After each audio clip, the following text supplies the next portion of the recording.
What if one of our most private acts holds a surprising secret to healthier aging?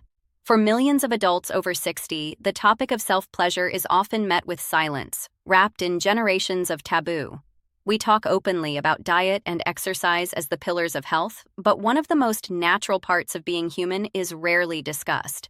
But what if new research revealed that this very private daily habit could significantly lower your risk of a serious type of cancer? The science is surprising, and it suggests an act often dismissed could be a key part of staying healthy in our later years. However, the story doesn't end there. Doctors are also sharing a word of caution about a little-known physical side effect tied to this daily practice that every older adult should understand. It's something that doesn't show up in most health pamphlets, but it can have a real impact on your daily comfort. So, what really happens when you masturbate every day after 60? We're going to explore the surprising science, both the incredible benefits and the important cautions, free from shame or judgment. We'll unpack the truth and give you the knowledge to make informed decisions about your own body. Let's start with the most compelling benefit, one that has profound implications for men's health. We're talking about the prostate. Prostate cancer is a major concern for aging men, and the common risk factors, age, family history, ethnicity, are things we can't change. This has sent researchers looking for lifestyle factors that could offer some protection. One of the most promising areas of research revolves around a simple action: frequent ejaculation. For years, scientists have explored what was once called the prostate stagnation hypothesis, the idea that letting fluid sit in the gland for long periods could cause problems. The prostate's job is to produce the fluid in semen. The theory suggests that by regularly flushing this system, you might clear out potentially harmful substances that could contribute to cancer. Think of it like flushing the pipes in your home to prevent buildup. Regular ejaculation helps keep the prostatic ducts clear. This isn't just a theory anymore. A landmark study from Harvard School of Public Health provided some of the strongest evidence to date. Researchers followed nearly 32,000 men for almost 2 decades, tracking how often they ejaculated. The results were noteworthy. Men who ejaculated at least 21 times per month showed a roughly 20% lower risk of developing prostate cancer compared to those who ejaculated only 4 to 7 times per month. This held true across different age groups, suggesting a consistent benefit. So, what's happening biologically? The washout idea is a strong contender, but there are other theories. Sexual activity releases hormones like oxytocin, which can help reduce inflammation, a key factor in many diseases. Another idea is that it reduces tension in the nervous system, which may slow down how quickly prostate cells divide, making them less likely to become cancerous. To be clear, medical organizations haven't officially added ejaculation frequency to their prevention guidelines yet. They still focus on maintaining a healthy weight, exercising, and eating a balanced diet. Still, the evidence is compelling enough that many doctors now reassure their patients that an active sex life, whether with a partner or solo, is not only safe, but may offer a modest, yet significant protective benefit. For older adults, masturbation is a completely accessible way to achieve this frequency, reframing the act from one of pure pleasure to one of proactive health maintenance. Now, we have to look at the other side of the coin. While the long-term benefits are promising, there's a more immediate physical issue that can affect some older men who masturbate daily. This isn't about old myths. It's a practical concern tied to the aging process and a very common condition: benign prostatic hyperplasia, or BPH. BPH is a non-cancerous enlargement of the prostate. It's an incredibly common part of aging. About half of all men in their 50s have it, and that number jumps to around 90% by age 80. As the prostate gets bigger, it can squeeze the urethra, causing frustrating urinary symptoms. A weak stream, trouble starting, a feeling that the bladder isn't empty, and frequent trips to the bathroom, especially at night. So, where does daily masturbation fit in? While frequent ejaculation is linked to a lower cancer risk, the act of frequent sexual stimulation in a man who already has an enlarged prostate can sometimes lead to temporary inflammation. Think of it this way: the prostate is already enlarged and sensitive. The repeated muscular contractions during orgasm can, for some men, irritate this tissue. This can show up as a temporary worsening of urinary symptoms. a more urgent need to pee, a weaker stream, or even a mild burning sensation. It's important to put this in perspective. This is not a reason to panic or stop all sexual activity. For many men, this side effect will never be an issue. However, it's a call to be mindful. If you're an older man, especially one with urinary issues, and you notice your symptoms get worse with daily self-pleasure, it might be your body telling you to moderate the frequency. The issue isn't the act itself, but the intensity in the context of an already enlarged prostate. Maybe a rhythm of every other day or a few times a week is more comfortable for your body. This is a perfect example of why listening to your body is so important as you age. The goal isn't to hit a certain quota, like the 21 times per month figure from the study, but to find a balance that feels good without causing discomfort. And, of course, any persistent urinary symptoms should always be discussed with a doctor to get a proper diagnosis and rule out more serious issues. Beyond the major headlines, daily masturbation in older age can have a few other physical effects. These are usually mild and temporary, but they're part of the complete picture. One common topic is the potential for reduced sexual sensitivity.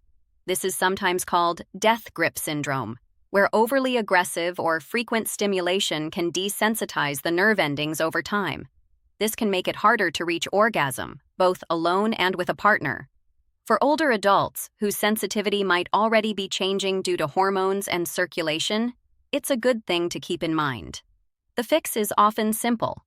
Vary your technique, use a lighter touch, and always use enough lubrication. On that note, daily masturbation can sometimes lead to minor skin irritation or chafing. This is almost always temporary and goes away with a short break.